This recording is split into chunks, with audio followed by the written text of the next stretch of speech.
postoperatorios dentro de traumatología.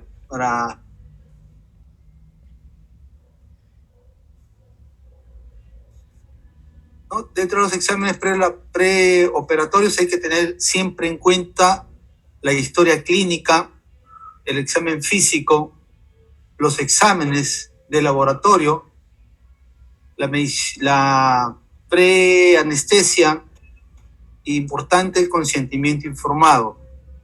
Dentro de la historia clínica vamos a tener que dar hincapié el porqué de la cirugía, de remarcar siempre las alergias de los pacientes a los antibióticos, a la dipirona, al látex, porque hay pacientes que son alérgicos a los guantes, al látex.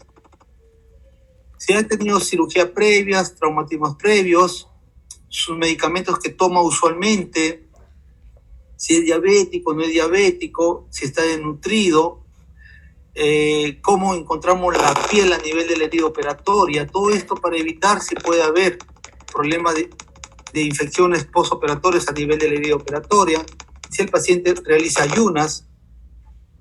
La evaluación de preanestesia es muy importante para determinar si hay problemas de reacciones alérgicas, tanto en algunos ciertos anestésicos, si el paciente tiene algunas enfermedades coexistentes, si está en tratamiento o no, el problema cardiovascular, el problema el respiratorio, si el paciente tiene algún antecedente de alguna coagulopatía para personal o familiar, y con esto determinar ciertos exámenes para ampliar el estudio de coagulación y sangría, se le pide su PTT y todas sus baterías anticoagulantes, si el paciente está anémico o no, si a ese paciente mujer, si está en la edad fértil, ver el test de embarazo, si el paciente es alcohólico o usa tabaco, consumidor, o si consume o no consume droga, si es un paciente adicto, va a tener alguna persecución o alguna alteraciones a nivel de la anestesia, ¿no? Dentro del examen físico es importante tener la talla de peso, el índice de masa corporal, ya saben, los signos vitales, la presión arterial en ambos brazos, ver los pulsos, tanto su frecuencia y su ritmo, la frecuencia respiratoria, ver la vía aérea, si está permeable o no, si usa dentadura. En pacientes obesos hay que ver el diámetro cervical para ver el problema de la intubación. De acuerdo a los exámenes preoperatorios, de acuerdo a la Sociedad Americana, recomienda que hay que hacer los exámenes con criterio y selectiva y una justificación, ¿no? Esto es importante para determinar si hay algunos factores de riesgo que se pueden modificar en el paciente y optimizar los cuidados preoperatorios y postoperatorios para disminuir la mortalidad, ¿no? En el año 76, Olsen y colaboradores hicieron un estudio de 1.500 pacientes, ¿no?, que se fueron sometidos a estos exámenes de rutina, que dice que no hay mucha diferencia en la mortalidad perioperatoria. Durbex también el mismo año hace un estudio también de 8.000 pacientes, que también llega que no hay diferencia ni beneficios tanto en la mortalidad y la estancia hospitalaria con estos pacientes, ¿no?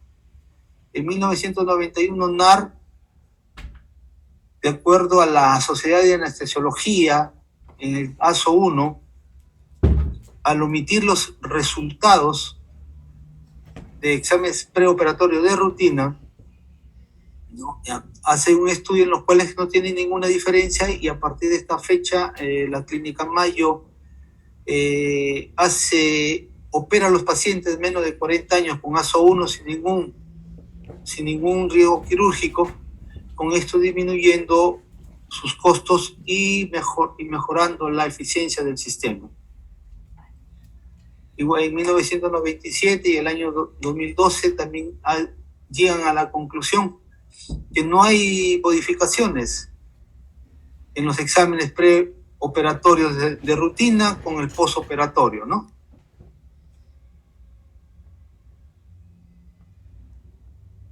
En algunos los exámenes preoperatorios se deben de solicitar netamente en la condición clínica actual del paciente y al tipo de cirugía que se va a ser sometido.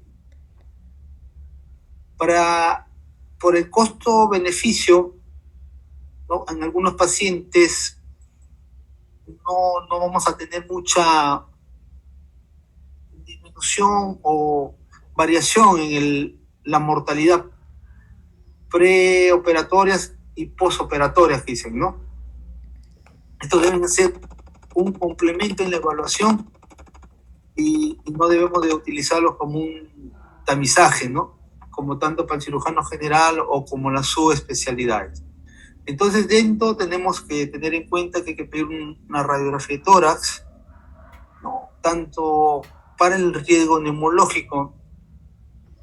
De acuerdo a los estudios, nos dicen que hay del 2.7 al 58% de estos pacientes pueden tener complicaciones, pero actualmente no existe un estudio que nos demuestre que una radiografía de tórax alterada puede haber complicaciones postoperatorias clásicamente como la describen, ¿no? Se recomienda siempre tomar una radiografía de tórax solo si hay trastornos o signos cardiovasculares de aparición de una aparición reciente o si el paciente tiene antecedentes de insuficiencia cardíaca o algún problema pulmonar, como una fibrosis, una neumonía. Y se recomienda que los pacientes de edad avanzada mayores de 65 años van a tener alteraciones en la estructura del aparato respiratorio, ¿no? Por el tabaquismo crónico, por las infecciones, por algunos pacientes por su EPOC y enfermedades cardíacas crónicas. Por esto es necesario pedir la radiografía siempre, como le digo, hay alguna alteración del paciente en sus condiciones clínicas o que sean portadores de alguna alteraciones pulmonares crónicas, ¿no? El otro examen que siempre vamos a solicitar o se pide es el electrocardiograma. Happer y colaboradores señalaron que es aconsejable siempre realizar un examen de rutina en pacientes mayores de 65 años, ya que al menos un 4% de esta población adulta mayor haya tenido infartos asintomáticos. Un EKG alterado puede modificar la clasificación física de ASA, como se llama, en un paciente quirúrgico, en los cuales nos va a permitir tener un parámetro por si hay algunas complicaciones cardiovasculares en el postoperatorio inmediato. De acuerdo a Sousa, en el año 2013 hace un estudio que un EKG alterado solamente ha tenido 1% que estos pacientes hayan tenido algún cambio de conducta pre- y postoperatorio, ¿no? Siempre se recomienda al paciente que solicitar un EKG en los problemas con una insuficiencia cardiovascular y pulmonar. A estos pacientes, fuera de su EKG, se les recomienda hacer una ecocardiograma para ver la funcionabilidad del corazón, tanto si estos pacientes se encuentran con disnias, síncope o dolor torácico. De acuerdo al riesgo cardiológico de infarto, que tenemos un cuadro que dice paciente que puede producir una muerte en un acto quirúrgico cardiovascular, tenemos el alto riesgo, son mayores del 5%, en la cirugía de mayor urgencia, en pacientes ancianos, en cirugías aórticas o algún cuadro vascular mayor, algunas cirugías vasculares periféricas, ¿no? O que haya un cambio de volumen o cambios importantes a nivel del flujo sanguíneo. El riesgo intermedio es de 1 al 5%. Esto se llama en problemas de carotideos a nivel de la carótida, cuando hacen en la cirugía de cabeza y cuello, en las cirugías intraperitoneales o intratorácicas, en ortopedia, en urología, en próstata. Y lo de bajo riesgo son las endoscopías, las cirugías menores, cataratas y cirugía de mamas. El otro riesgo, siempre en el riesgo alto de las cirugías, hay que tener siempre, si el paciente haya sufrido de cardiopatías isquémicas no revascularizadas, pacientes con insuficiencia cardíaca o accidentes cerebrovasculares, que pueden ser isquémicos transitorios, pacientes que pueden usar insulina y una creatinina mayor de 2 miligramos de cilindro, ¿no? De acuerdo a la clasificación de ASA, el ASA1, ¿no?, es un paciente orgánicamente estable, fisiológico y biológicamente o psiquiátrica, sin ninguna alteración orgánica. Quiere decir que es un paciente sano. Por eso que en algunas clínicas, en mayo, por ejemplo, ya no, ellos piden exámenes prequirúrgicos para estos tipos de pacientes, ¿no? El ASO2, la ASA2, ¿cómo se llama? Ya hay alguna alteración sistémica leve o moderada, ¿no?, que pueden ser la hipertensión, diabetes o la obesidad mórbida. Tanto la ASA1 y ASA2 nos permiten unas cirugías electivas. El ASA3, ya que hay un paciente con alteraciones sistémicas graves, puede tener una angina de pecho, infarto de miocardio en los últimos meses, o algunas alteraciones ya vasculares por la diabetes. La ASA4, ya tenemos un paciente ya con alteraciones sistémicas imprescindibles, tratar la insuficiencia cardíaca descompensada y una insuficiencia respiratoria. Ya la ASA5 ya son pacientes moribundos, que puede producir la opción de que pueda que salga de sala o que pueda fallecer en el acto quirúrgico. Este paciente ya requiere de tratamiento de una cirugía de emergencia. Dentro de los exámenes de sangre, los dos primeros son los que nos van a conllevar para que pueda para determinar el riesgo tanto neumológico como el riesgo cardiológico. Dentro de los exámenes de sangre se pide el hemograma completo, en el cual nos da la fórmula para ver si el paciente está si tiene alguna infección sobreagregada a través de los leucocitos, el hematocrito, la hemoglobina, que son importantes para determinar, ¿no?, si este paciente está con un problema de anemia o no. Y vamos a determinar también el riesgo quirúrgico en estos pacientes, más o menos de 1.5, el paciente que tiene algunas alteraciones de la hemoglobina con el hematocrito. Y de estos 1.5, el 0.1% había tenido alguna complicación en la conducta pre- y postoperatoria, o dentro del intraoperatorio también, ¿no? El hematocrito no va a cambiar el plan del anestesiólogo que pueda detectado con una nueva patología en el transcurso.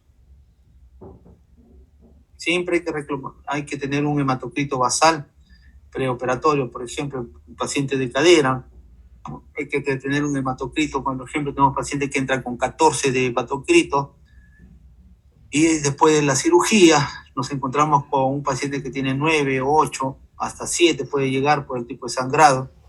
Estos pacientes siempre, pacientes que se van a someter a una artroplastía tanto de cadera y de rodilla, tienen que entrar con 2 paquetes globulares a sala de operaciones. La prueba de plaquetas, coagulación y sangría, ¿no?, nos va a determinar si hay alguna alteración de la coagulación y nos va a permitir si puede haber un riesgo de sangrado en el preoperatorio. ¿No? Son muy bajos las alteraciones en plaquetas con estos pacientes, porque la mayoría generalmente son asintomáticas. Hay que ver un tiempo de protrombina, tiempo de tromboplastina plasmática activada, y el reencuentro de plaquetas en algunos pacientes lo encontramos normal, ¿no? Siempre hay que pedir el test completo de estos pacientes. Siempre encontramos algunas alteraciones, por ejemplo, si tenemos equimosis, sangrados mucocutáneos espontáneos, si encontramos al paciente con petequias o gingigafia o sangrado gingivarragia, sangrado a nivel dental al cepillarse.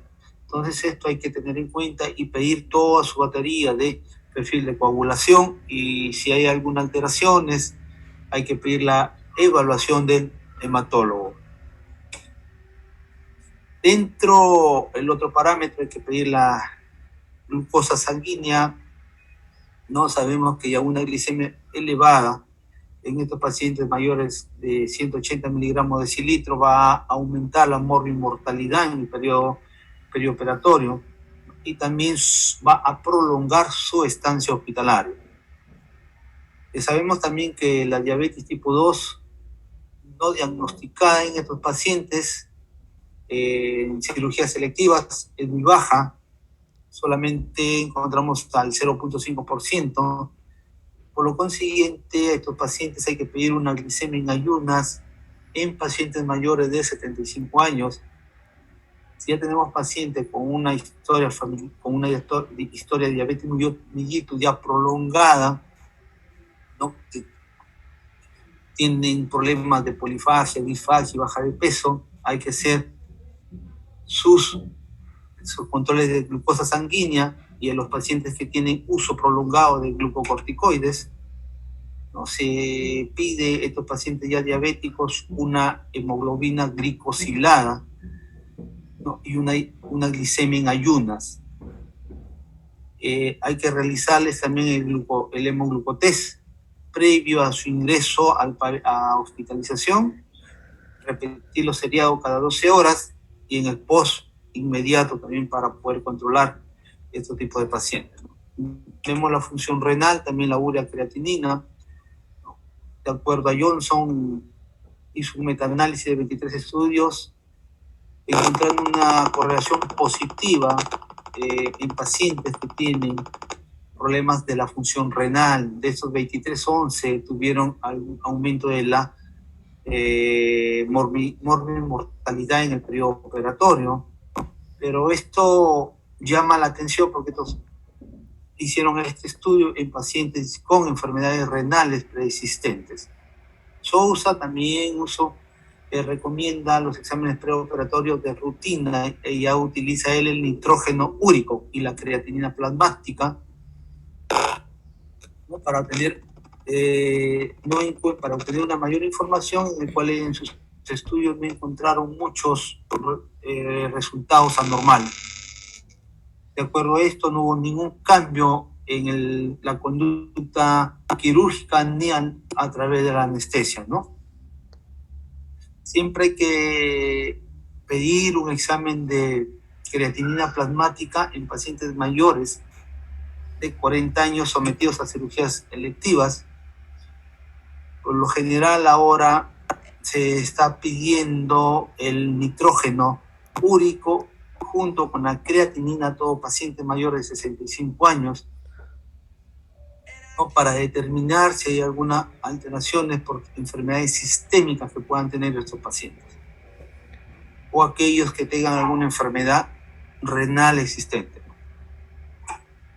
La otra prueba es el test de embarazo, ¿no?, en pacientes fértiles, porque del 99.8% de los pacientes que entran a una cirugía electiva, el 50% da positivo al test de embarazo, ¿no? Esto es importante para cambiar la terapia, la técnica quirúrgica o la conducta quirúrgica, y principalmente la anestesia, ¿no?, porque hay pacientes que ingresan a sala y no refieren, no les preguntas si están embarazadas y dicen que no, pero siempre hay que pedirles el examen porque se ha demostrado de más o menos de estos pacientes que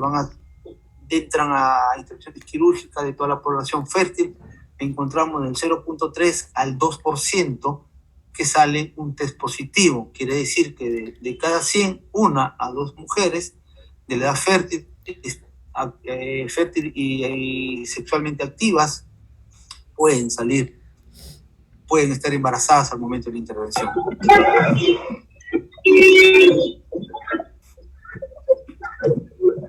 El examen de orina siempre se recomienda con un urocultivo a los pacientes que ya hayan tenido algunas alteraciones. Cuando sale un examen de orina patológico, ya hay que complementar esto con urocultivo para evitar principalmente los pacientes que se van a ser sometidos a un reemplazo articular o prótesis, ya que nos lleva a tener una mejor expectativa, ya que un paciente con una infección sistémica o una infección urinaria nos puede producir una infección a nivel periprotésica y toda la cirugía se va a infectar y al final ese paciente va a terminar en sala de operaciones haciendo limpiezas quirúrgicas y haciendo el retiro de la prótesis. Las otras pruebas que nos falta mencionar son el HIV y el RL para determinar si el paciente puede estar con algunas enfermedades venéreas o el mismo HIV, el SIDA, ¿no? El hepatitis B y C, que en algunos pacientes nos salen positivos de rutina, y ver la conducta y tener la bioseguridad. También se pide un grupo sanguíneo para cualquier eventualidad. Si es un paciente que necesita una transfusión intraoperatoria y no contamos con un paquete globular en sala, para poder solicitar y ver el grupo sanguíneo y hacer la solicitud inmediata en el banco de sangre. Como unas recomendaciones, se ha hecho un cuadro didáctico, ¿no? Por ejemplo, en la clínica Mayo, en pacientes menores de 40 años, solamente piden en mujeres el test de embarazo. De 40 a 49 años, en los varones solamente piden un EKG y en las mujeres nuevamente su test de embarazo. De 50 a 64 años piden electrocardiograma en ambos sexos, y a partir de 65 hasta los 75 años te piden hemograma, el hematocrito, EKG, el boom de creatinina, y los mayores de 75 años igual agregando su creatinina, su glicemia, su radiografía de tórax o en algunos pacientes su ecocardiograma, ¿no? Dando esto como conclusión de todo esto, no hay todavía de acuerdo a la literatura científica, no encontramos disponible demasiada información que nos puedan decir que si estos exámenes preoperatorios de rutina nos permiten haber algunos cambios en el acto quirúrgico o posoperatorio, ¿no? Siempre se debe basar siempre a la historia clínica, el examen clínico y el tipo de procedimiento que vamos a hacer. ¿Alguna pregunta, chicos?